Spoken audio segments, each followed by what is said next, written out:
Il faut distinguer le baptême par immersion des croyants du baptême de Jésus. On n'est pas de nouveau uniquement en recevant le baptême d'eau. On peut naître de nouveau uniquement en croyant en Jésus-Christ. D'autres étapes telles que la circoncision et le baptême ne sont pas nécessaires au salut de Dieu. La Bible ne met pas l'accent sur le baptême d'eau que les croyants reçoivent.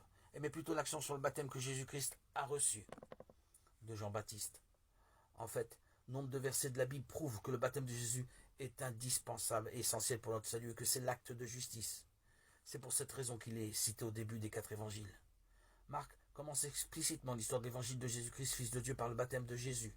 Jean écrit l'évangile en indiquant les dates, en se servant d'expressions comme le lendemain, 1,29, 3 jours après, 2,1, se basant sur le jour où Jésus a été baptisé. Le lendemain du jour de baptême de Jésus, Jean-Baptiste a attesté de la parole de Dieu. Voici l'agneau de Dieu qui enlève le péché du monde. Jean 1,29. Tous les péchés du monde ont été transmis à Jésus quand Jean l'a baptisé. Ensuite, il est mort sur la croix pour l'expiation de nos péchés, en disant « Tout est achevé ». Jean 19, 30. Et il est ressuscité le 3e jour.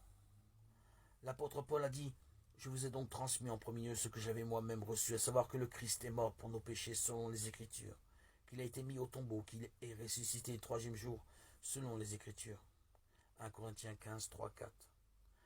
Les Écritures font référence ici à l'Ancien Testament. Comment un pécheur pouvait-il offrir un sacrifice pour être pardonné? Il devait poser ses mains sur la tête du sacrifice avant de le tuer. S'il avait omis de poser ses mains sur la tête de l'offrande, il ne pouvait être pardonné, car ce sacrifice aurait été illégal. L'apôtre Paul dit « Ignorez-vous que baptisés dans le Christ Jésus, c'est dans sa mort que tous nous avons été baptisés » Romains 6, 3. Être baptisé en Christ Jésus, c'est croire au baptême de Jésus, et non seulement à notre baptême d'eau. Comment se fait-il que nous ayons été baptisés en Jésus? Si nous croyons au fait que Jean-Baptiste ait transféré nos péchés sur lui, lorsqu'il a baptisé Jésus, nous pouvons être baptisés en lui. Vous tous, en effet, baptisés dans le Christ, vous avez revêtu le Christ. Galates 3, 27.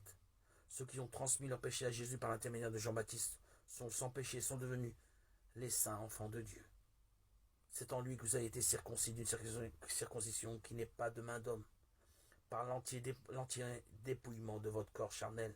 Telle est la circoncision du Christ. Colossiens 2, 11. C'est la circoncision de l'intérieur, non celle de l'apparence qui nous délivre de la chair du péché. C'est la circoncision du cœur. Romains 2, 29. L'apôtre Paul a donc dit qu'il fallait croire au baptême de Jésus qui délivre nos cœurs du péché. Ce qui y correspond, c'est le baptême qui nous sauve, à présent par la résurrection de Jésus-Christ. 1 Pierre 3, 21. Le baptême est une figure qui nous sauve. Les gens du temps de Noé ont péri, car ils n'ont pas cru à l'eau. Aujourd'hui, si nous ne croyons pas à l'eau du baptême de Jésus, nous demeurons pécheurs, même si nous croyons en Jésus, et nous périrons également.